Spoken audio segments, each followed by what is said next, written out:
В эфире Абхазского телевидения информационный выпуск Амши-Кушара. Здравствуйте.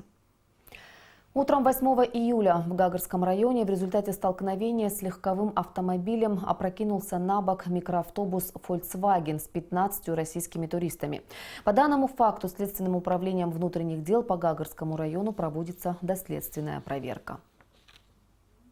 По предварительным данным, водитель автомашины Volkswagen Crafter 1980 года рождения в пути следования при пересечении Пицунской шоссейной дороги с односторонним движением допустил столкновение с автомашиной Mercedes-Benz под управлением жителя села Лахадзе 1971 года рождения. 15 пассажиров автомашины Volkswagen и водители были направлены в медучреждение Гагарского района. Водители автотранспортных средств в установленном порядке прошли процедуру медицинского освидетельствования. Согласно заключению экспертов, оба водителя трезвы. По результатам проверки будет предоставлена дополнительная информация. Все пострадавшие в дорожно-транспортном происшествии были доставлены в Гагарскую центральную районную больницу. Как сообщил нам по телефону главврач ЦРБ Вячеслав Аргун, жизни людей, попавших в ДТП, ничего не угрожает.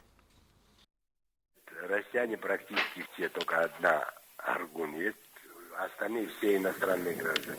К нам все, их привезли 16 человек. Из них 9 госпитализированы, а 7 человек амбулаторные. Оголь Светлана Александровна, Донецка. Черепная травма, сотрясение головного мозга, перелом остистых отростков позвоночника. 2 позвонка. Муренко, гематома лобной области, сотрясение головного мозга, ушиб мягких тканей. И еще Локтев Владимир Васильевич тоже сегодня уходит. А все, остается 3 человека. По просьбе 3 женщин, вот Кукорины, перелом обеих ключиц, ушиблена рана таза, перелом кремния подвздошной кости. Они, вот сейчас МЧС приезжает, я их отправлю в Сочи. И 2 из Санкт-Петербурга, ушиб мягких тканей грудной клетки, перелом ключицы и волоченный перелом левого плеча. Они из Санкт-Петербурга, тоже сегодня у них билет на поезд, они уезжают. Вот такая информация. Все, остается у нас 3 человека. То есть все необходимое получают у вас в больнице? Ну, конечно, они все необходимое получают. Расходы на лечение пострадавших в аварии туристов взяла на себя транспортная фирма, которой принадлежал экскурсионный микроавтобус. Об этом в интервью нашей программе сообщил представитель Министерства по курортам и туризму Абхазии Саид Аршпа. Министерство по курортам и туризму поддерживает связь с абхазской фирмой экскурсионной, чье транспортное средство попало в дорожно-транспортное происшествие. Все расходы на лечение на себя взяла эта фирма. 2 уже взяли билеты обратно себе домой.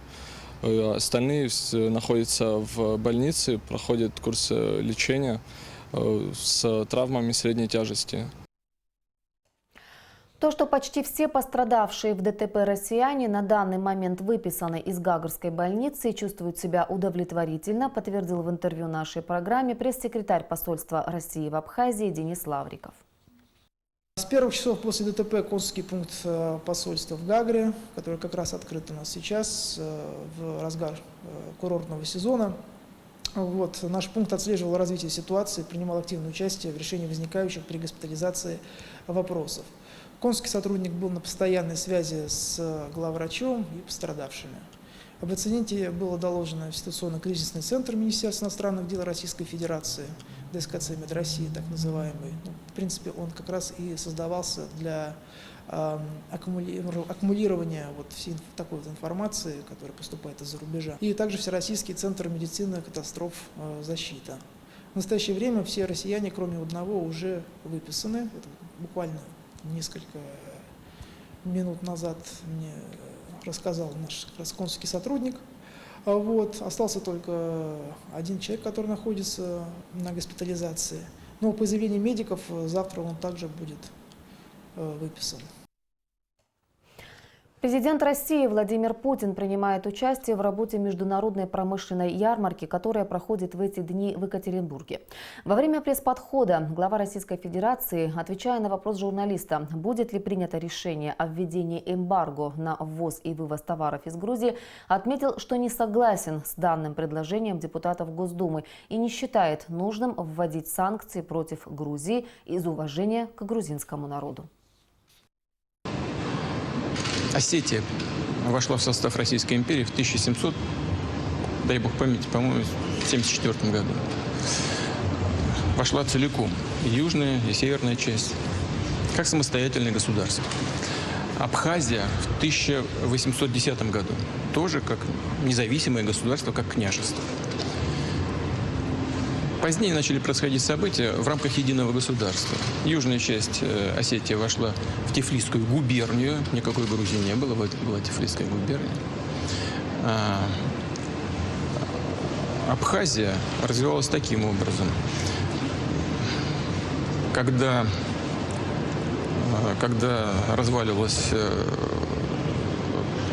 Российская империя после Первой мировой войны, то Грузия предприняла попытки поглощения Абхазии. Образовалось независимое грузинское государство. И при помощи германских войск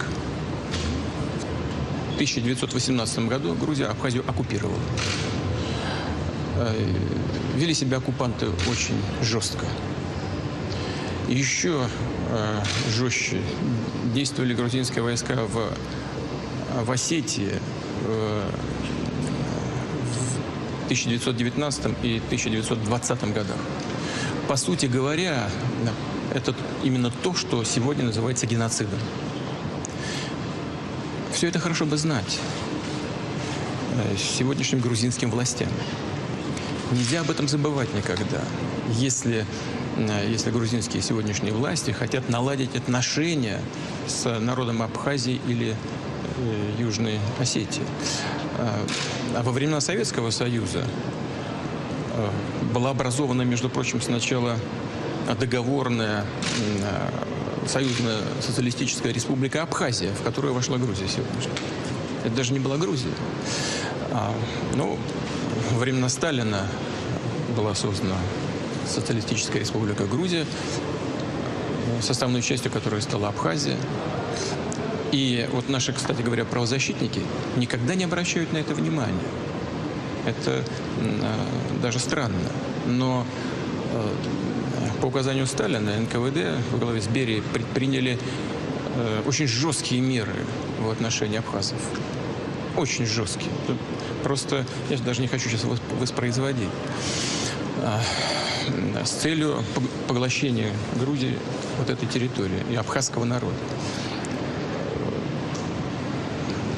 Вот это тяжелое наследие, которое не то что не стал учитывать, а просто проигнорировал один из первых президентов современной Грузии, когда отменил вообще всякую автономию. И Аджарии, и Абхазии и так далее. Все это привело к взрыву и к братоубийственной войне. Вот я в свое время убеждал Саакашвили, говорил: Михаил Николаевич, ни в коем случае не допускайте никаких военных действий в отношении Абхазии либо Южной Осетии. Американцам говорил то же самое. Да, ни в коем случае. И что сделали? Нет, пошли туда с войной. Результат. Он сегодня известен. Россия просто вынуждена была признать независимость этих республик и защитить народы и Абхазии, и Южной Осетии. Я к чему все это говорю? Потому что вот эти антирусские, антироссийские настроения раздуваются в Грузии теми людьми, которые либо не знают ничего, либо знают, но игнорируют и в конечном итоге наносят непоправимый вред самой Грузии и грузинскому народу. А все остальное – это производное. И ругань, и брань – это все производное. Поэтому к этому относиться нужно вот по-серьезному, глубоко, а не реагировать на внешние проявления каких-то подонков. Что касается различного рода санкций в отношении Грузии, я бы не стал этого делать. именно из уважения к грузинскому народу, потому что, ну вот один вышел, что-то ляпнул там, изображая из себя нечто. Вот о нем раньше никто не знал, сейчас все говорят. Он в этом смысле добился своего. Ну, отстранили его на 2 месяца, он поехал на отдых. Потом придет, продолжит работу. Но есть ведь люди, которые в Грузии протестуют против этого. Вот ради этих людей, ради восстановления полноценных отношений между Россией и Грузией, я бы не стал предпринимать ничего, что осложняло бы наши отношения. Проект Министерства по репатриации Абхазия «Хештрих-2019», собравший в республике более 60 детей, соотечественников из Иордании и Турции, завершил свою работу. Ребята провели в Абхазии 9 дней, которые надолго останутся в их памяти. Программа лагеря была насыщенной и многообразной и включала в себя экскурсии по достопримечательным и историческим местам, посещение музеев и встречи со сверстниками. Перед отъездом юных соотечественников принял президент Рауль Хаджимба. Ваше пребывание в Абхазии – это большая радость. Таких шагов должно быть много. Должны укрепляться дружеские, братские связи. Молодежи необходимо и дальше принимать участие в таких проектах, отметил президент, приветствуя участников лагеря «Хештрих-2019». В завершении встречи состоялся обмен памятными подарками. Обсудить перспективы двустороннего сотрудничества. С такой целью по приглашению Торгово-промышленной палаты Абхазии в республику с официальным визитом прибыла делегация из иракского Курдистана во главе с президентом Федерации торгово-промышленных палат Дара Джалиль Аль-Хаятом. Репортаж Гугуцы Вардания. Ознакомление с инвестиционным потенциалом Абхазии, развитие дружественных и торгово-экономических отношений между двумя странами, обсуждение вопросов дальнейшего сотрудничества, основные цели визита в нашу страну делегации из иракского Курдистана. Никто не говорит о том, и никто завтра не ожидает, что будут подписаны между бизнес-сообществом Абхазии и Курдистана какие-то контракты, которые будут сразу осуществлять поставку какой-либо продукции как из Абхазии, так и наоборот.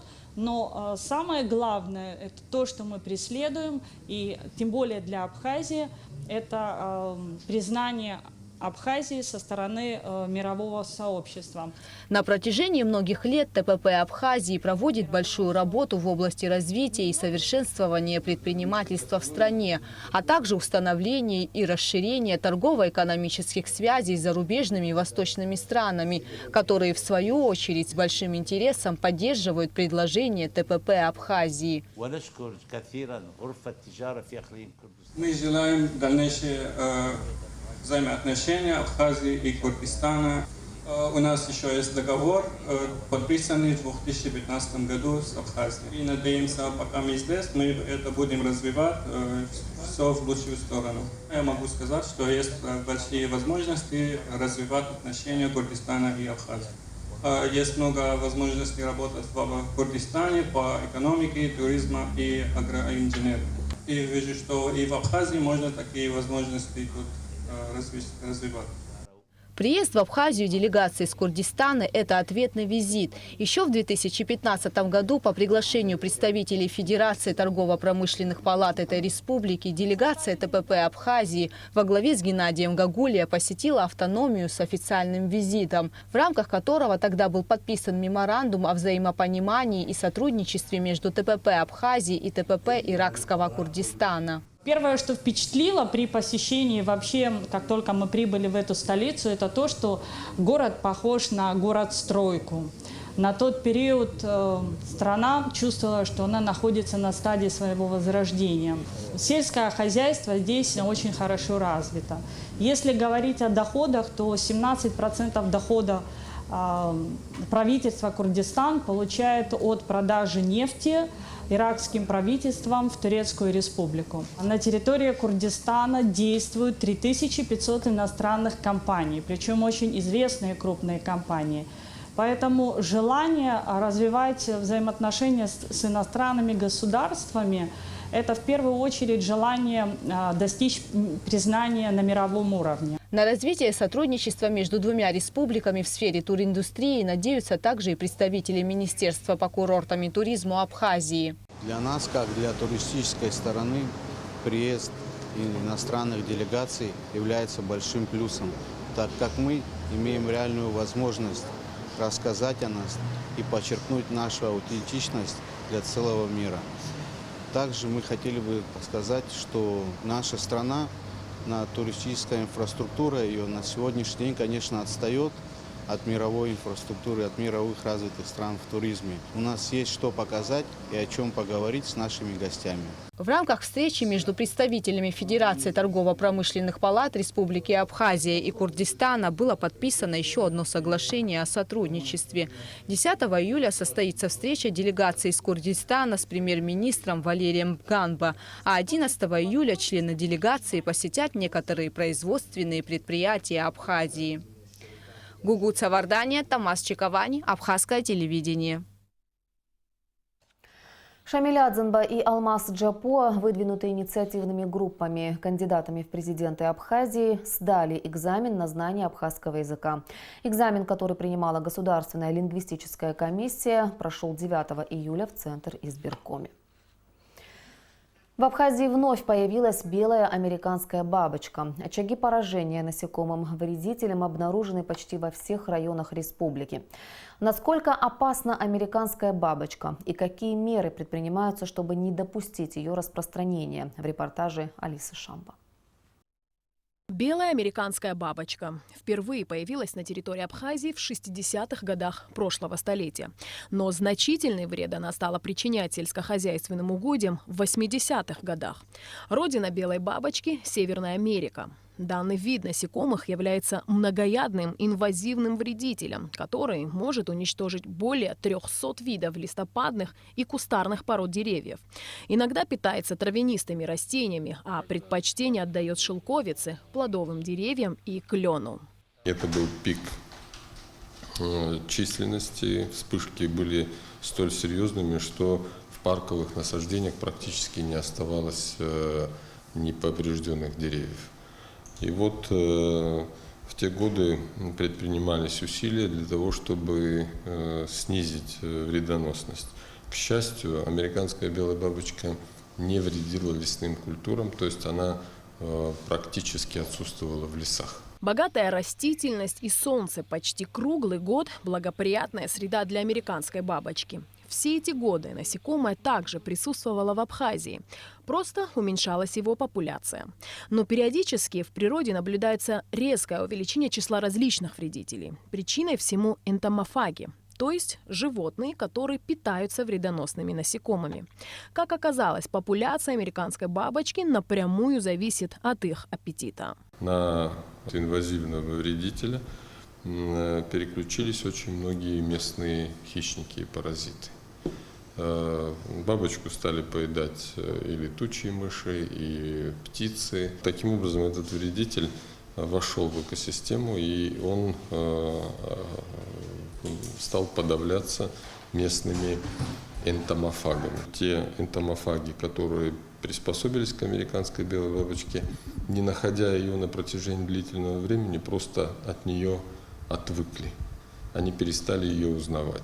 Поэтому появление этой бабочки на протяжении последних 2 лет, я думаю, приведет к тому, что она снова станет понятной, и понятно, что она съедобна, и на нее переключатся, конечно же, местные энтомофаги, и произойдет сокращение численности. Сама по себе белая бабочка не опасна, но ее гусеницы, которые в процессе своего роста питаются листвой, смертельны для деревьев.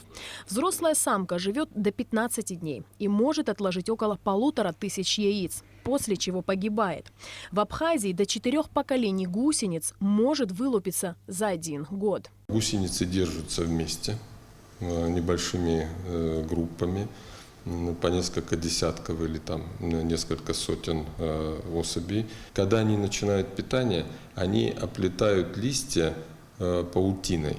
И внутри этой паутины они питаются этими листьями. После того, как они стали, перелиняли на 4-й раз, они начинают ползут по стеблям к стволу и спускаются вниз. Есть способ борьбы в этот период механический. Стволы деревьев, обвязывают картоном, или же можно просто, значит, сухой травой, сеном, например, обвязать вокруг ствола. Они заходят туда и окукливаются там. И в этот момент, когда они окуклились, можно потом это все снять и сжечь. Как отмечают специалисты, в этом году очаги распространения вредителя обнаружены во всех районах страны. Но больше всего американская бабочка замечена в Гудаутском и Гулрыжском районах. По словам специалистов, основные мероприятия, которые проводятся по борьбе с вредителем, это ликвидация пораженных бабочкой очагов. Отдел защиты растений Министерства сельского хозяйства держит все это под контроль. Государство приобрело достаточное количество пестицидов. Они у нас есть. И техника у нас в этом году, к счастью, это часть приобретена, часть подарена российскими коллегами. По необходимости и уже розданы местному населению эти пестициды. По рекомендации специалистов этого отдела проводятся обработки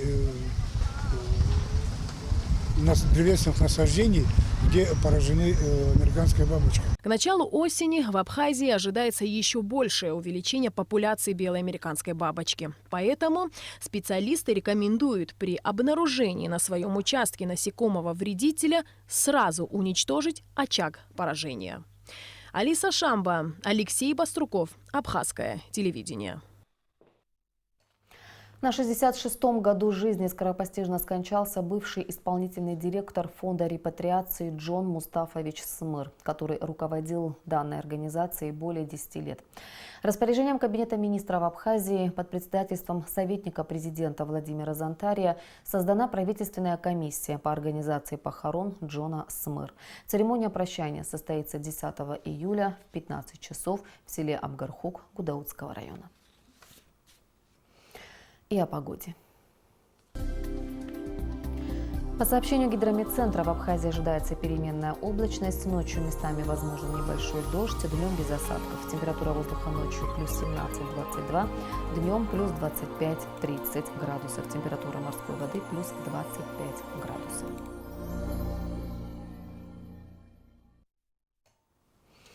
Информационный выпуск завершен. Я прощаюсь с вами. До встречи в эфире.